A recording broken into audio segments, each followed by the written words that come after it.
outside of just the trade show, a big topic was obviously the refineries shutting down, and some of those big oil companies were there to say that we're not leaving the market, we're just no longer refining in the market.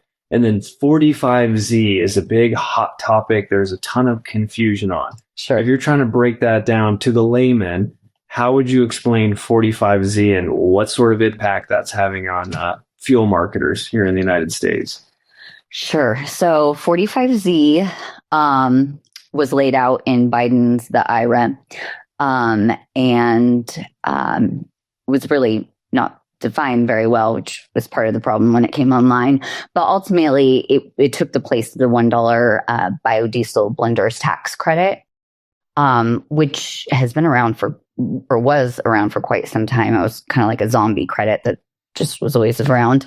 So 45Z came in line at the beginning of this year, which kind of threw the market into a frenzy, because they were giving basically different, I guess, values to different types of feedstocks and that thing. So it was like, well, how do I know, like, if you're trying to make feedstocks deals to buy your corn or to whatever, like, what's going to be my best deal? Like, who's the winners and the losers in this? And then it was also like, they didn't really outline how much it was. It was between 20 cents to $1. So, okay, well, they're used to getting, pretty wide range, right? So, that depended on feedstock and all the carbon capture and all these different things. So, but I will say, Trump did come in and make some clarifications to it, which have helped stabilize it a little bit. But I mean, really, the main thing in it is that there is no domestic product brought in. So, which is great. I mean, because we're able to focus on like domestic products and feedstock and what we have here, American made, which we should. And I think that is really like Trump, something that he supports. It's an agricultural world and we're just living in it kind of thing. So, which is great. Just to recap on 45Z. So 45Z, we're talking about feedstocks, which is, for lack of a better term, the raw material that's required in the manufacturing process to create a clean fuel, such as biodiesel, renewable diesel, sustainable aviation fuel, or ethanol. Those are kind of the main ones, fuels.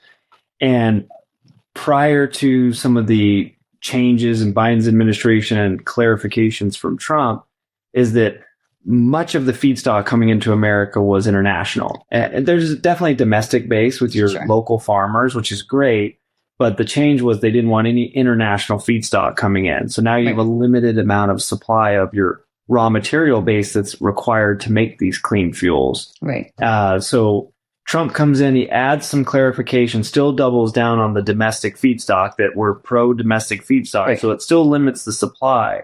But one of the other issues that has been brought up is that the way they price the credit or the subsidy per gallon is, I believe it's currently sitting at, with the recent changes, $1 per gallon for biodiesel, renewable diesel, that category, but $1.75 for SAF. Yes. And I think they might have, that was a point of contention, $1.75 for SAF. So sustainable aviation fuel, yes. For those that aren't familiar, jet fuel alternative.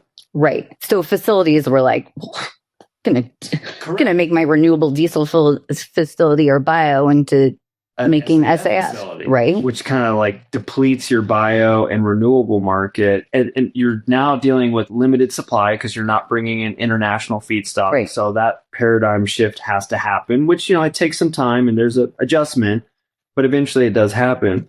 But now you're pricing the subsidies differently for two different categories. So if you're somebody that's in the manufacturing process for clean fuels, do you want $1 subsidy or do you want $1.75? Right. We're both in business. We would take $1.75. Right. So I think those that are, out there marketing and distributing biodiesel, renewable diesel are going, hey, time out. You're limiting supply and you're pricing the subsidies different. We're not going to be able to go out and meet these clean fuel standards that states like California want by selling more renewable diesel, because you've completely adjusted the supply chain as well as the pricing of the subsidies. So I think that's what's getting everybody so up in arms about wanting more clarification and adjustments to this 45Z standard. Right. I agree. And they did, I will say one of the things that Trump's EPA was, they did address the indirect land use change, the ILUC, which was kind of like, because waste feedstocks are given more, are seen as better, like more environmentally friendly, right? As opposed to like corn or something. But that kind of like gives a little bit level of a playing field for all of the, fuels. It's like, what is it? Distillers corn oil, used cooking oil, ethanol, all of it kind of has the same playing field now. Makes it a little bit better. Yeah. And again, that's that input that's required. And my experience is they've kind of weighted them differently. Yeah. Your carbon intensity score or whatever weighting measure they're using nowadays is like, this, feedstock byproduct is better than actually using something that could be used for agricultural purposes. Right. But again, there's only a limited amount of supply of either or. So trying to keep the supply up with the demand in an ever-changing regulatory environment is challenging. It is. And 45Z does not play well with California's LCFS either. They kind of contradict. So that also makes it difficult for, federal standards being at odds with local state standards. Right. Yeah. And it doesn't bode well, like for Californians in particular. And you've got similar things happening in Washington and Oregon and on the East Coast to a degree. And it seems like it's those coastal states that just really want to make it super hard to keep energy reliable and affordable for their constituents. So if you're a constituent in those states, I hope you're listening, and I hope that you're voting people in about practical business sense, because that has not been the reality for several decades now. Right. Yeah. And you see the result of it in the state. Like I don't think California's going particularly well, which is sad for me. Right. And yeah. Yeah, I'm still there. Yeah. And as a state resident, it's like you want your state to do well. You want to lean in and support it, and you just have bad leadership. Yes. But leadership can change. That's the hope. Even though Gavin's definitely gearing towards a presidential. Oh, gosh. What are your thoughts on Gavin Newsom? Do you really want to hear? Sure. He's got great hair. I always try to start with a compliment, because sometimes you have to be in the room with these people, right? Especially when you're lobbying or discussing a bill. It's like I always try to find some common ground, because I don't want to go in there and just immediately enter a debate. Right. About the only good thing I could say for Gavin Newsom, he's got great hair. Yeah. I mean, he does. I mean, I guess he's, attractive enough for a politician. Like, he looks well on TV when he speaks, I would say, but that's about it. I don't know if it's him or his aunt that I don't care for more. How would you grade him on his energy policy? A, B, C, D, or F? F. Okay. How would you grade him on his approach to homelessness? Oh, well, that's probably an F also. Okay. If you were to generalize it and say, how would you grade him on, is he good for the business environment, or is he not good for the business environment?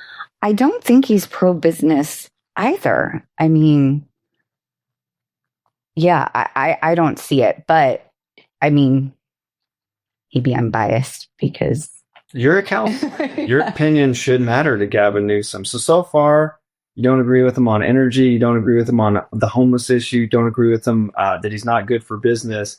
Do you think he's good on social or cultural issues? Well, no. Like your public school systems? No. My daughter goes to private, so no. Which is expensive in California. Yeah. Very expensive. Yeah. And I understand, we do public here in Nevada. I think Nevada can do a lot better with their public systems. And down the road, we might switch to private. But it's sad that you have to budget in private expenses just because of the failures of the public education system. Right. It's really like the DMV for school. And I mean, we didn't, have to deal with a lot of during COVID and, gender issues, and that's what her school thinks, and we are with that. So last year at WPMA, we had a woman's advocate, Riley Gaines. Yes. And you were at the Ladies great, right? So yes. how did that go? What did you think of Riley Gaines? She was great. So, obviously I knew her story, I guess, a little bit, what happened to her, and, she was an athlete, and that she was, beat out by this 6'4" biological male. A biological male, yes. Yeah. And so, I knew that story, and but I didn't realize like how involved she had gotten after that, like into women's rights and all of these issues. She was really, and she said, I didn't go to college for this, but she definitely, how she spoke resonated really well. And like, I thought she was very well spoken, and she definitely, she was a great speaker, and I could see definitely getting behind her. And she was very rational in everything she said. Yeah. So she experienced it. So her feelings are valid, and like her experience are valid. She went through that, and that's what, they're going to give this man this trophy. And like, are you kidding me?